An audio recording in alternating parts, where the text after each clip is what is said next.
I'm Tim Ventura, and we're joined today by Peter Garretson, an independent strategy consultant focusing on space and defense. Peter's accomplishments include a 33-year career with the Department of Defense and service in a number of prestigious roles, such as the Chief of Future Technology for the USAF Strategic Planning in the Pentagon, the Director of the Space Horizons Task Force, and the Division Chief of Irregular Strategy, Plans, and Policy, and as a strategic policy advisor to the Chief of Staff of the Air Force. Peter has also served as an assistant professor of comparative military studies at the USAF Air Command and Staff College, as a member of the National Space Society Board of Directors, and in his current role as Senior Fellow in Defense Studies at the American Foreign Policy Council. Peter is also the co-author of Scramble for the Skies, the great power competition to control resources in outer space. And he joins us today to discuss fast space, the Space Force, and strategic stability above the sky. So Pete, welcome back, sir. Thank you so much, Tim. Yeah, we're going to get into the 2016 Fast Space study today. So I appreciate you joining me today. You helped co-author this, right? I was one of a fantastic team. You can read all the members at the very end of the study, but I did have a role in writing. Charles Miller and his team at NextGen, were of course the primary authors, but I'm happy to have been part of putting some of those words on the page. So with Fast Space, let's start out with kind of a description of what this is. Can you tell me a little bit about what the study is and what inspired it? Yeah, so it was an exceptionally interesting time. It was a report out of Air University, basically commissioned by General Steve Kwast, something that had sort of bubbled up through a number of different wargaming and concept development work that had happened from intellectuals there in the Doctrine Center and the schools and the Wargaming Center.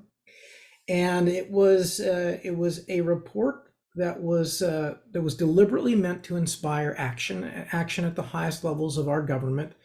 And it sounded the bell to say, hey, we are in a unique window of opportunity where the United States needs to be paying attention and get on board with what is happening in the new space and commercial space sector.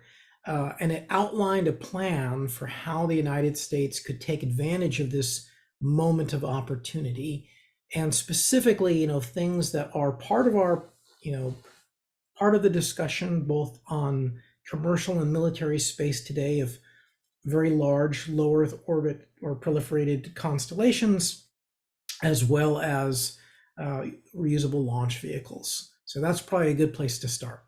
Yeah.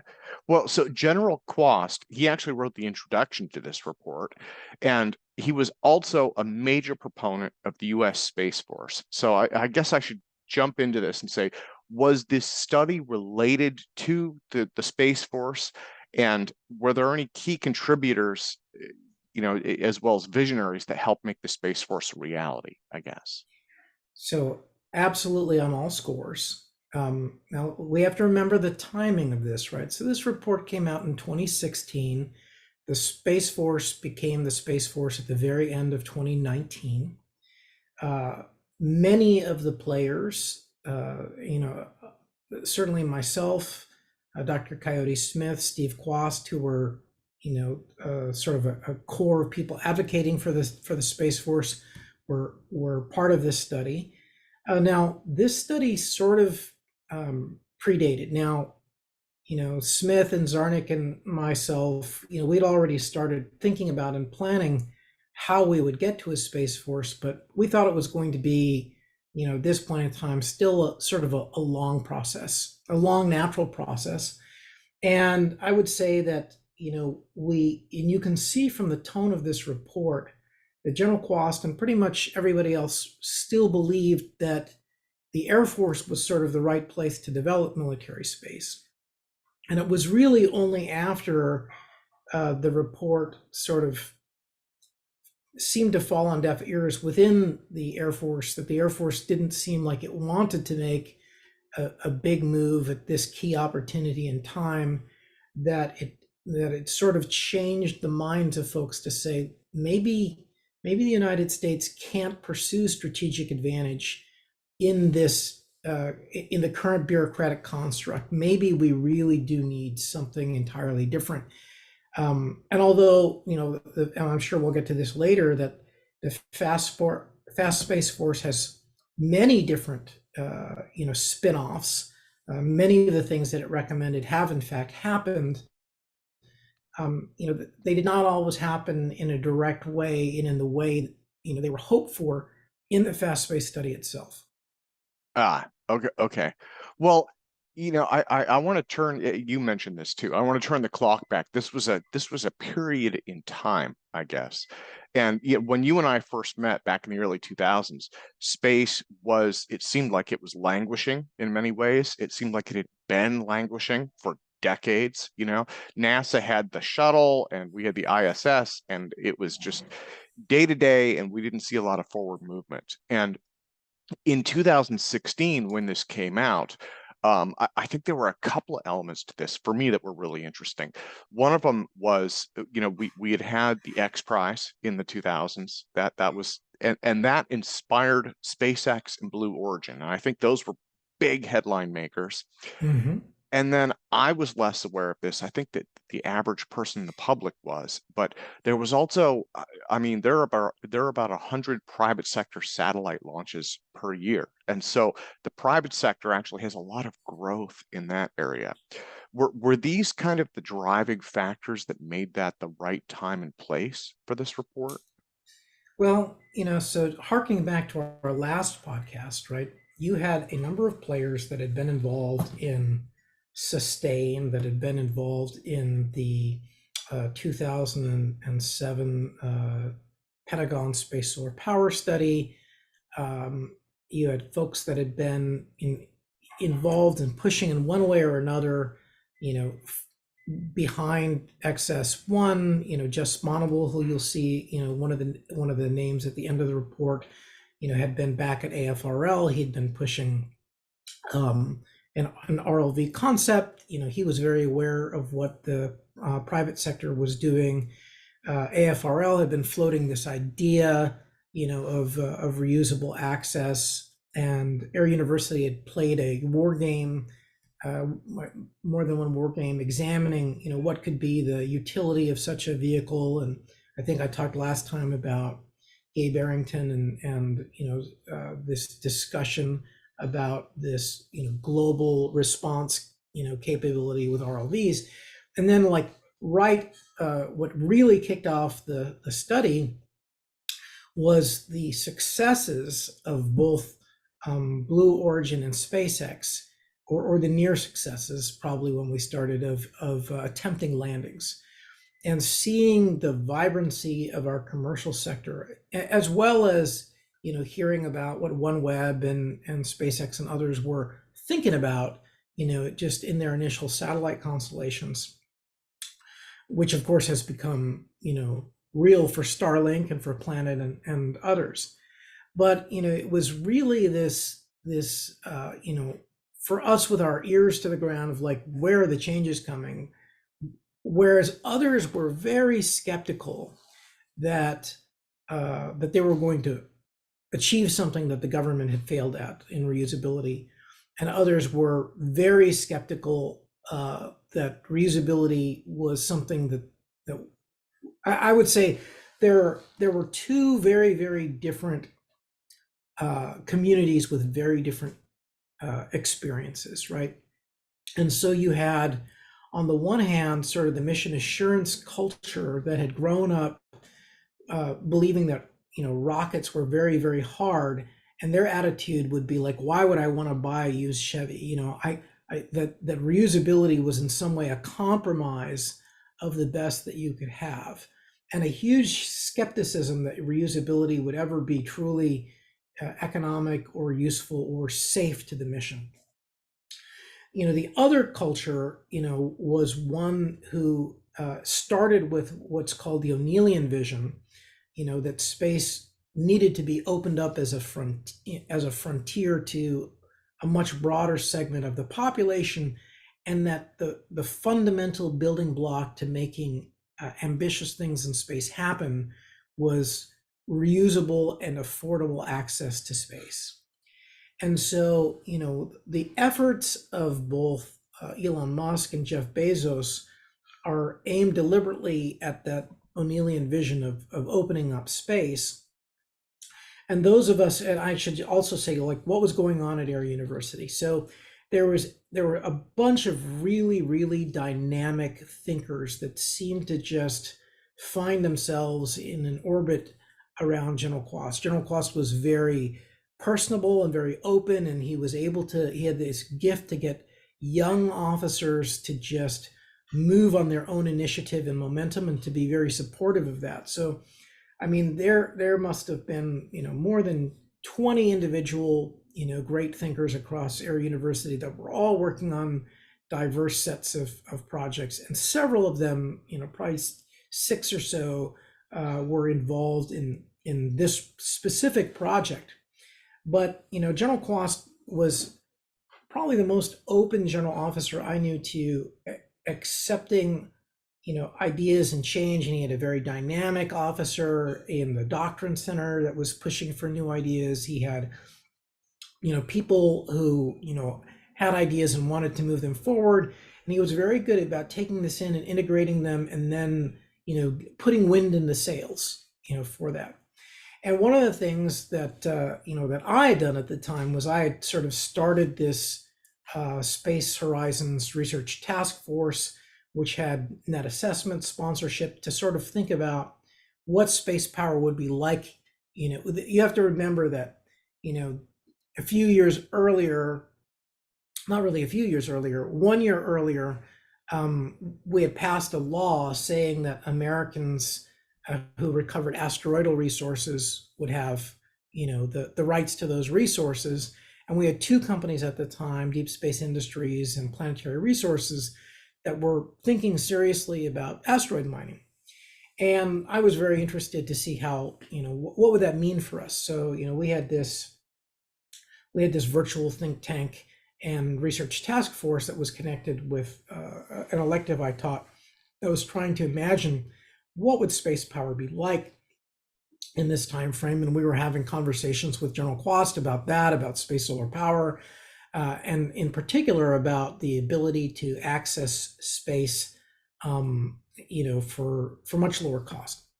There were a lot of different reasons and arguments that people were forwarding for this, most of which get reflected in some way or another in the report. But some were interested in power projection, some were interested in global mobility, some were interested in being able to constitute or reconstitute satellite constellations. And so, what was proposed to General Kwast was, hey, we should go out to these companies and see what they're about and what they're trying to do and what their timeline is and how close or how far to this is.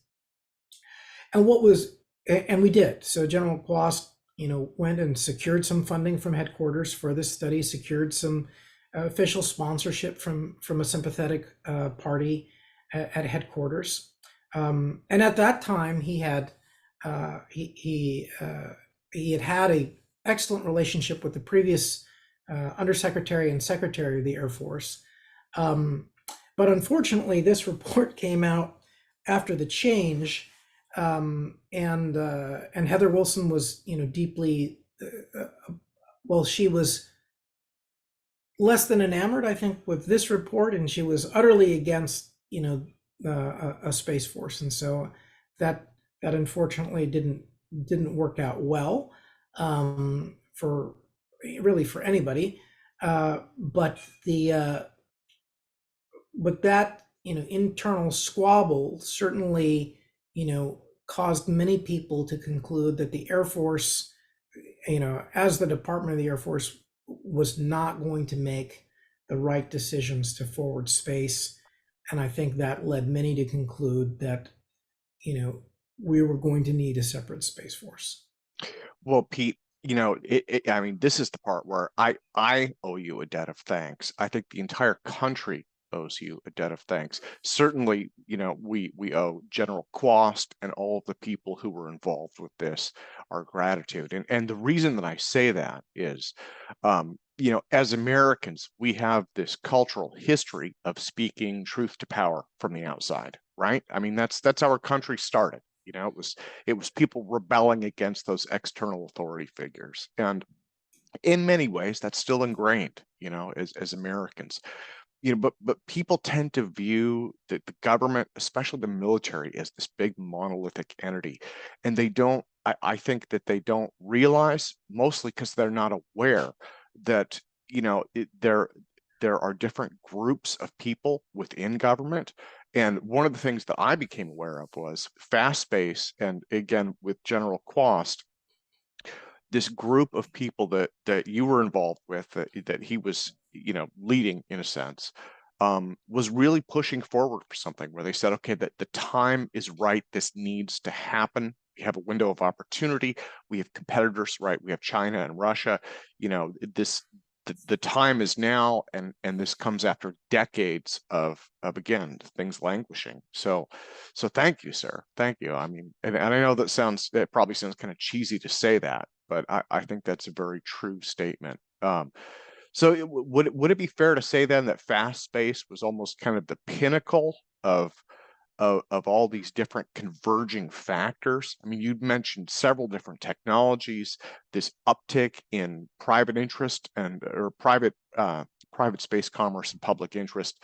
All of this kind of came together at this head. Would Fast Space be the head of that?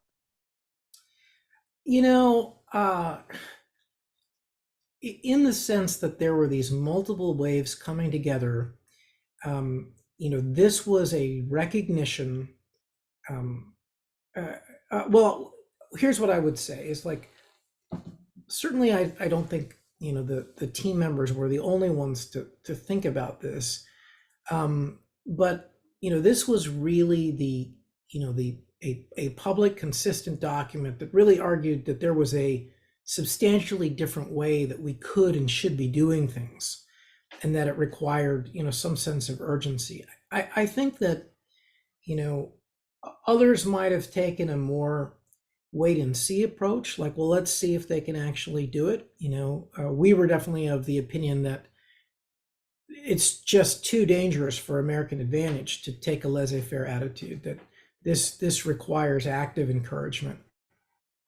Active encouragement, from the government to the private sector, of what they're doing. And as I said before, right? I mean, as the report chronicles, there was a long desire ever since, like, Dinosaur and National Space Plane, to go after these types of capabilities, but it had always had to rely on this huge development cost of the government. And now we could suddenly look and say, whoa, private industry intends to go there on their own.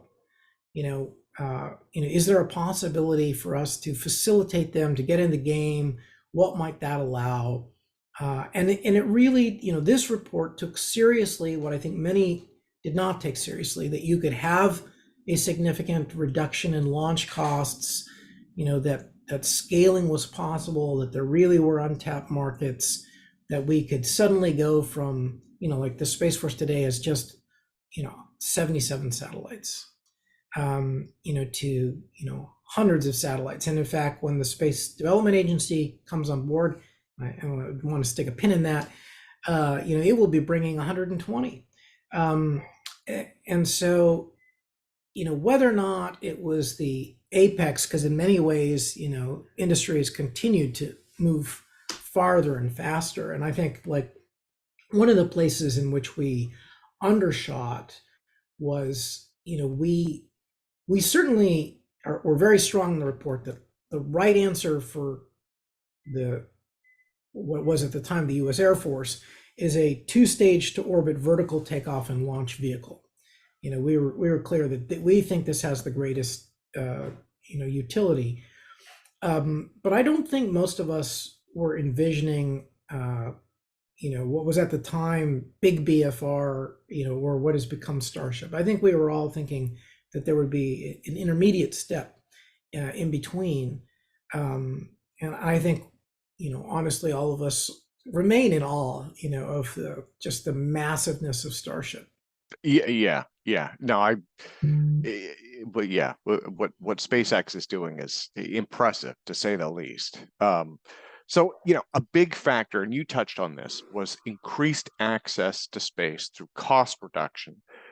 So I wanted to ask how much you guys thought this might reduce costs and save taxpayers. And I'd also like to ask a little bit. I read this acronym in the report several times, ULCATS, which is the Ultra Low Cost Access to Space Act. This was something that was referenced many times. It appears to be a bill that would award prizes to applicants that achieve cheap access to space. Can you tell me a little bit about these cost reductions?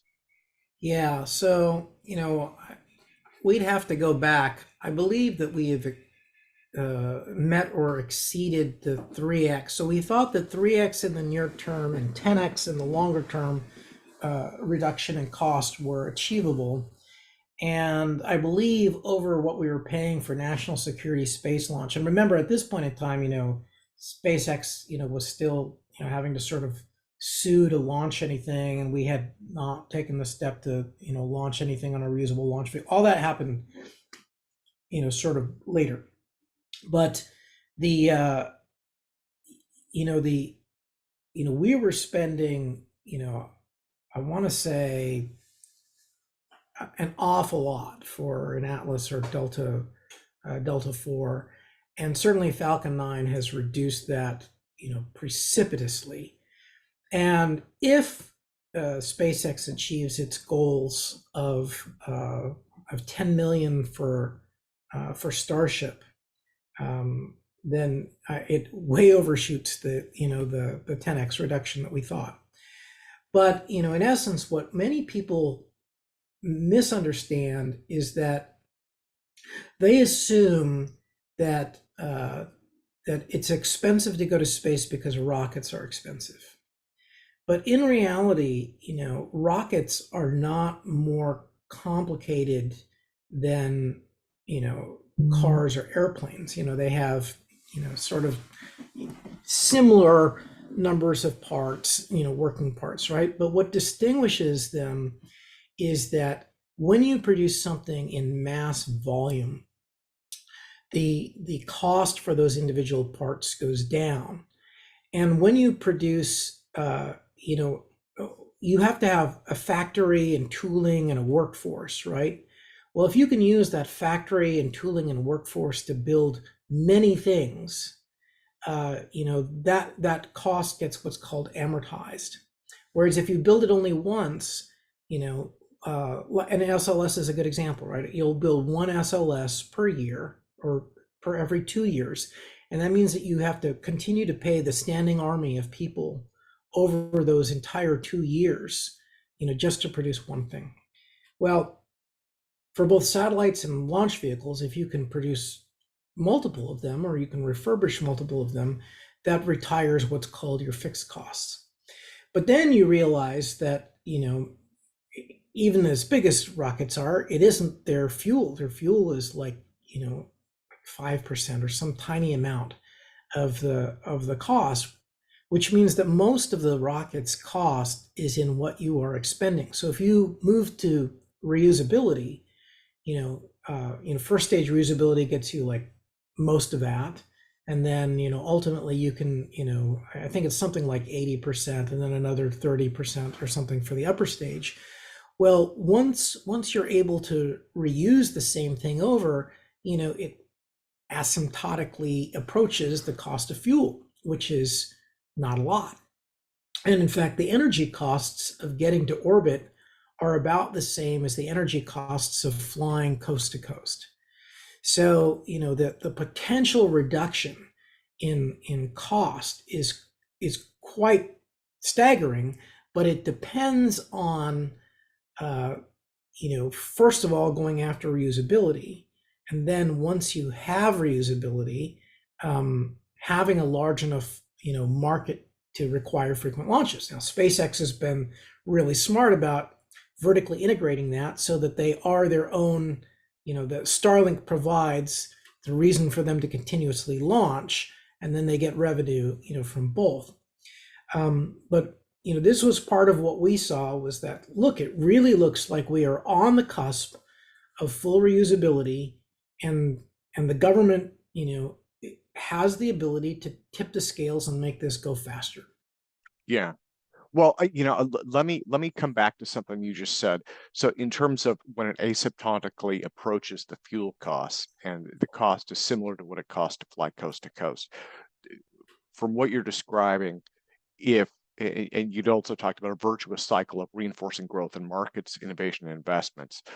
So as this virtuous cycle takes it from a 3x cost reduction to a 10x cost reduction, and potentially further, as you've mentioned, Starship, do you think that our children may actually be able to take like a lunar vacation? Again, as odd as that may sound, at those kind of fuel costs, it seems like they could certainly get to orbit. And, as Heinlein said, once you've reached orbit, you're halfway to anywhere. It's I spent my morning actually putting together some quotes for a colleague at the Air Force Research Lab, the Air Force Office of Science and Technology, AFOSR, on quotes where people had gotten it startlingly wrong. Believing the Transcontinental Railroad was 100 years too early. That the ICBM would never happen. That we would never reach the moon. So it's I feel a great humility in trying to make any prediction about the future. It certainly seems as if in a couple years, some people are going to be able to have a around the moon cruise, right? I mean, Elon Musk has already sold that sortie, to a Japanese billionaire to take a bunch of artists on a around the moon cruise. Now, whether or not the volume will enable that to come down in price, so that your and my children have access to that, not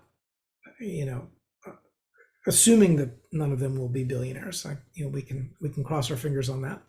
But I don't know how soon consumer spaceflight is going to be like consumer air tourism.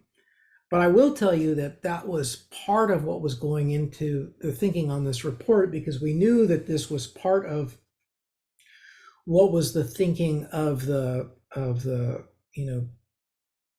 philanthrocapitalists, the billionaires, because and why, like many people I think truly misunderstand what is Bezos's motivation for doing space tourism, right? People think that this is something frivolous for the ultra rich, but they actually have it completely backwards. So the thinking goes like this: in order to be able to economically develop and support a space transportation system that can do incredibly valuable things for Earth, like space resources, to have a industry in space that removes the load on the environment, that allows us to have a greener Earth, you have to have fully reusable space access. And to make that affordable, you need to have an initial sustained market that you can count on, that drives launch at regular intervals, so that you can get learning on the rocket, so that you can amortize those costs. And one of the dependable ways that you can do that is that there are enough people that want to fly on rockets to space to do that, right? So the people who are thinking, like I heard yesterday at an event, just this astounding claim that, there are people that just want to, leave Earth as an invasive species and go on to Mars and leave Earth in the dust. And, like nobody thinks like that, right? That's not at all what, Jeff Bezos or Elon Musk or anyone is thinking about it, right? They are all deeply environmentalists and trying to, take care of Earth. And they are themselves so worried about the potential failure modes, that they think that we would be wise to spread the seeds of life and intelligence elsewhere because of the numerous ways in which you might mess it up, down here. But there is nobody suggesting that we abandon Earth, or that you just take the rich people off planet and leave the rest of us to, I mean, there's no place in space better than Earth to go today. So yeah, it's astounding to see this uninformed counterreaction. And that also fuels this uninformed counterreaction against space tourism, because people don't realize, that space tourism is purely instrumental in the same way that Elon Musk and Jeff Bezos are looking for government contracts with NASA and with the Space Force in order to build the capabilities to do the amazing things they want to do. Like for Elon, it's to go to Mars, and for Jeff Bezos, it's to make possible this O'Neillian future in space. And so the derivative thing is, where can I find a stable market that makes me launch a lot, that can make RLVs, reusable launch vehicles, make sense? And that starts with space tourism. And similarly, when we were looking at a report, we were like, wow, if they succeed in going after these markets, that will open up, that will reduce costs for anything we would want to do on the national security side, things that enable enduring national strategic advantage. Yeah. Well, the economics in that sense, it is very traditional economics. I was speaking of Elon Musk.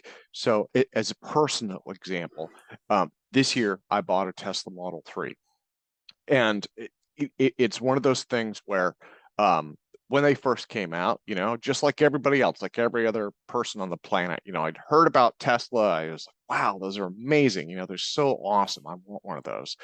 But I can't pay $120,000 for a car. I mean, that's ridiculous, and then you give it a few years and it's like, well, they're still amazing. They're better than ever, though. The range is improving, all that stuff. But I can't pay $90,000, because the price goes down. But as that economy of scale increases, the price comes down to now the Model 3 is just a little bit higher than many cars, in the mid-grade car range. And the fuel costs are an order of magnitude less. And so when you factor in those things plus inflation, it was like this summer when gas hit in my area, it was over $5 a gallon. It was like, well, wait a minute, I'm actually losing money by not having a Tesla. So, space is probably similar in many ways, right? Where you amortize out those fixed costs. The factory, you're able to reduce those variable costs, spread them over, I mean, like the staff and stuff like that, bring the cost Yes. of everything down. So I think this is a great time to talk about the virtuous cycle that is on page 11, of this. And it's important to realize that there is the anti-virtuous cycle that we've been trapped in forever, which is that expensive and infrequent launch forces you to make sure that your satellite has all the possible bells and whistles, and that leads to extremely long development and integration times, and then that leads to the need to put all kinds of mission assurance on the satellite, which further delays things. And because it's so expensive, it just keeps you in this terrible place. Whereas the idea, here is, look, if we can suddenly enable low cost access to space, then that, with lower launch prices and increased availability, that suddenly opens up more business cases, and business cases for things that generate high volume, right? Like we talked about personal human spaceflight, large low Earth orbit constellations. Those new markets enable you to have a higher launch rate, and then that allows you to amortize your fixed costs to get to an even lower, which means even more products, right? And then because more people are using those products, you have an increased demand. That means that your capital investment in new products goes up, the demonstrated utility, you see a diffusion, And then, so it just keeps going. And then people want to build more RLVs that are even cheaper. And we're already seeing that now with multiple nations attempting to copycat reusability. And of course, that competition is going to drive down. It was another big part of the report, which, was to say, look, the NASA COTS model is the right model. The government can incentivize this with a government contract and with helping out with the early stage development. But you got to have multiple providers that are each, working in a not cost plus contract in what's called an OTA. NASA calls it a Space Act, but essentially it's a partnership of shared risk and shared capital to try to get to this. And so, we were very clear that, if you try to pick your winner and only go with one, you're not going to get to lower cost because there's nobody competing against each other. So you've got to have multiple providers. But that's, we really foresaw, and I think foresaw correctly, because you already see this virtuous cycle, beginning to happen. And if Starship happens, I think it will truly change everything. Yeah. Well, now another thing that Fast Space seems to indicate, and I could be mistaken about this, but would you view this as the Air Force reasserting some authority in space? I mean, again, I know that the Air Force has had a major role, right? You've got Space Command, you've got ICBMs, you have satellites, you have all sorts of stuff, that it's had its hand in for decades. But when people think space, I think when the average American thinks space, until very recently, they thought NASA. And now they're starting to think, well, yeah, there's NASA, but there's also this big private sector. And I would say, from my perspective, I think, yeah, NASA, private sector, and now the Space Force, right? So could you view Fast Space, I guess, as the inspiration for that in a way, that the DoD, the Defense Department, reasserting its interest in space?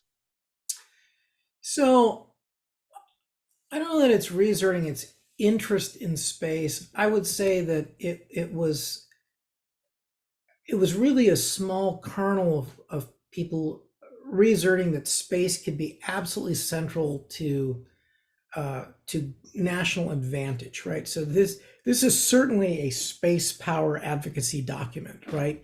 Now it is couched in the language of air power because all the people involved with it at the time were basically Air Force officers or contractors that were supporting Air University, and I think there was an opportunity at that time for the department to think of itself as an air and space, or a space and an Air Force, that was really the last opportunity, frankly. I think the Fast Space, that the opportunity to act on the Fast Space report was really the last opportunity that the Air Force had to keep space. So, but it's important to realize that this did not come out of Air Force Space Command or the traditional military space thinkers. This was really a group of mavericks, some of which were space people, some of which were in General Kwast's case, though he had done he was an astro major and had done early work on space power doctrine. He was also a fighter pilot, and he wasn't the only fighter pilot that was involved in this study. There were several, just looking at the names. And I would, when you say the Air Force reasserting, certainly this was a death throw was probably way too strong, but it's the first word that came to my mind. I mean, what you have to realize is that the operational problems that the Air Force was facing and still faces are really, really dire. So, while most of the world was not watching, I was at the Pentagon, watching how our, opponents had learned from what we had done.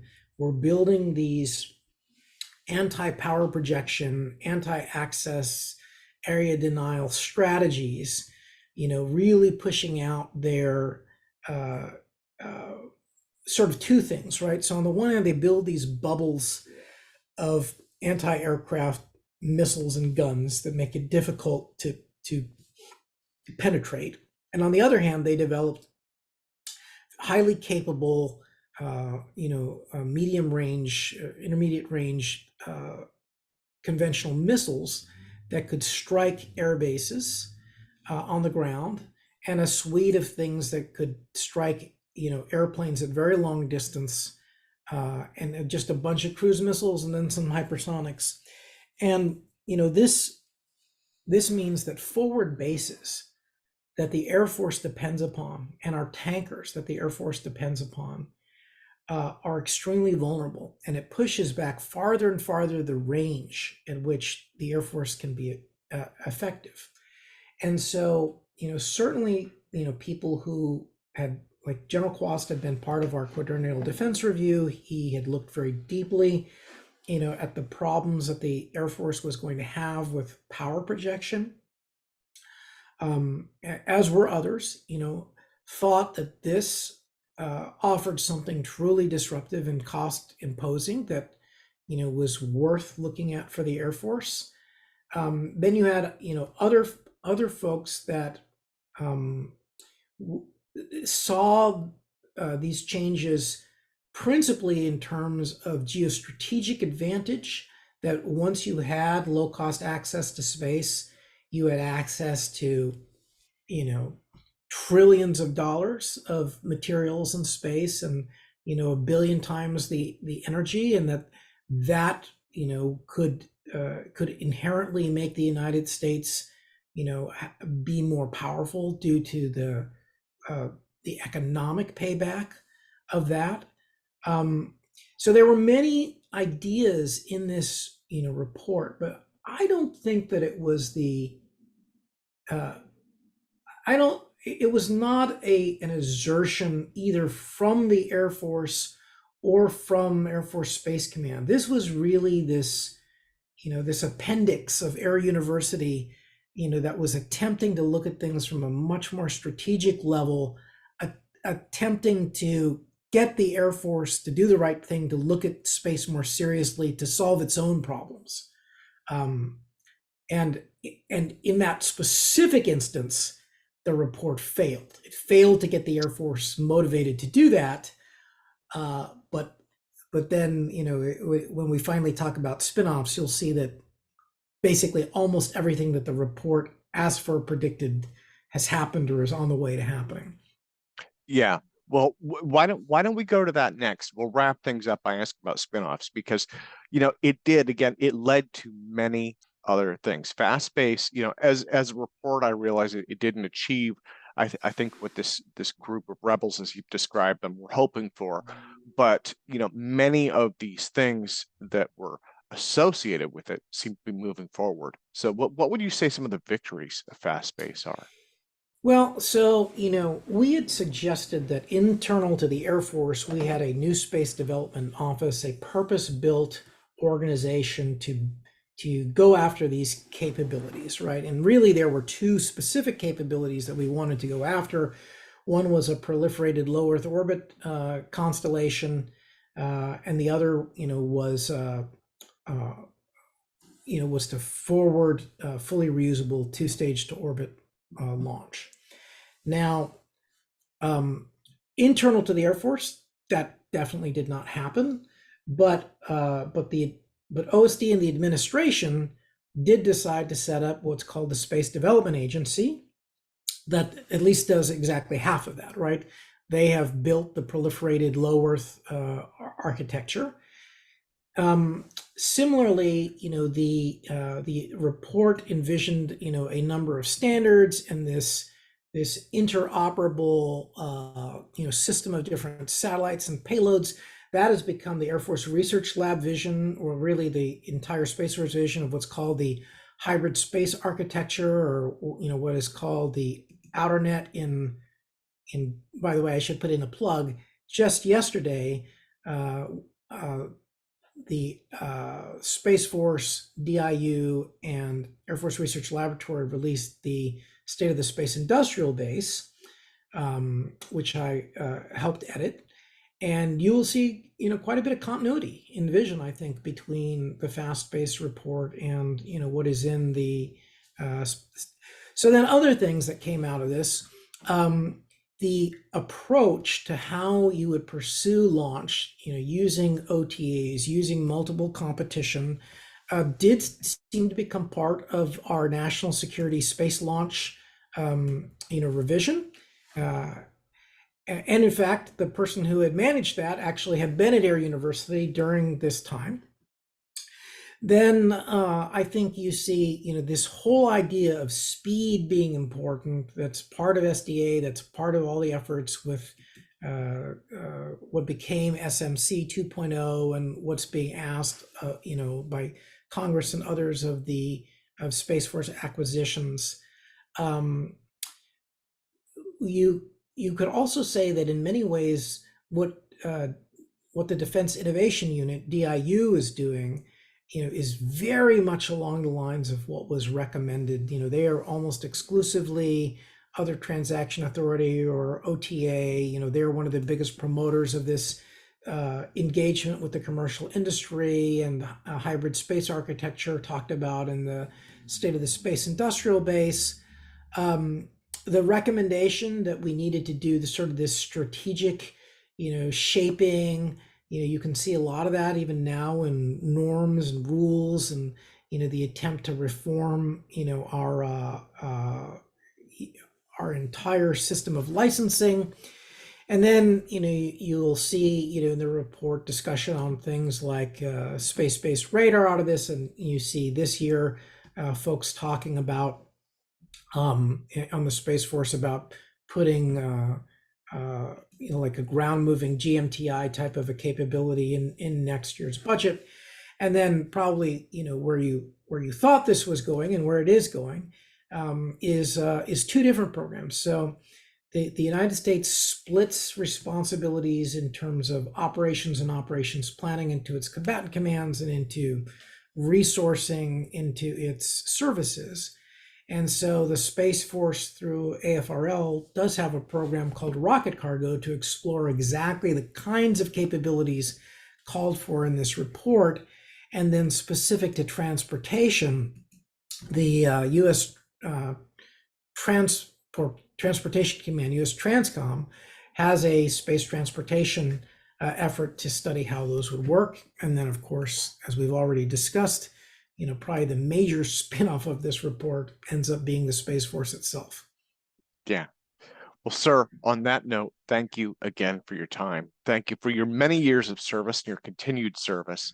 And, I again, we all owe this small group of rebels within the Air Force, a debt of gratitude for helping move things forward after so many decades of stagnation. So I want to remind everybody about your book, Scramble for the Skies.